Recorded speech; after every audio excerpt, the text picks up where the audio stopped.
হাজার মানুষদের জন্য সাহায্য নিয়ে এগিয়ে যাওয়া আন্তর্জাতিক নৌবহর গ্লোবাল সমুদ ফ্লোটিলাকে মাঝপথেই থামিয়ে দিয়েছে ইসরায়েলি বাহিনী।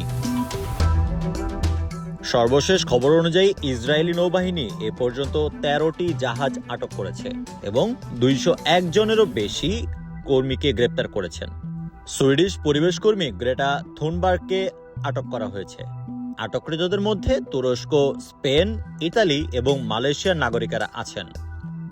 এই ঘটনার তীব্র প্রতিবাদ জানিয়ে কলম্বিয়ার প্রেসিডেন্ট ইসরায়েলি কূটনীতিকদের তার দেশ থেকে বহিষ্কার করেছেন।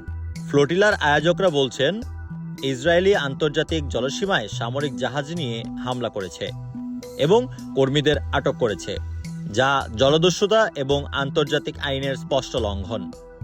অন্যদিকে জাতিসংঘের একজন বিশেষ দূত প্রশ্ন তুলেছেন, সাধারণ মানুষ যদি এই সাহায্য নিতে যেতে পারে, তবে বিশ্বের সরকারগুলো কেন গাজার অবরোধ ভাঙছে না? যদিও ১৩টি জাহাজ আটক হয়েছে, ফ্লোটিলার পক্ষ থেকে জানানো হয়েছে প্রায় ৩০টি জাহাজ এখনও ইসরায়েলি বাহিনীর চোখ এড়িয়ে গাজার উপকূলের দিকে যাওয়ার চেষ্টা চালিয়ে যাচ্ছে। ইসরায়েলি দূত জানিয়েছেন, কর্মীদের ইয়াম কিপ্পুর উৎসব শেষ হলেই দেশ থেকে বের করে দেওয়া হবে। গাজার মানবিক পরিস্থিতি নিয়ে এই সংঘাতের পরিণতি কি হয় সেটাই এখন দেখার বিষয়।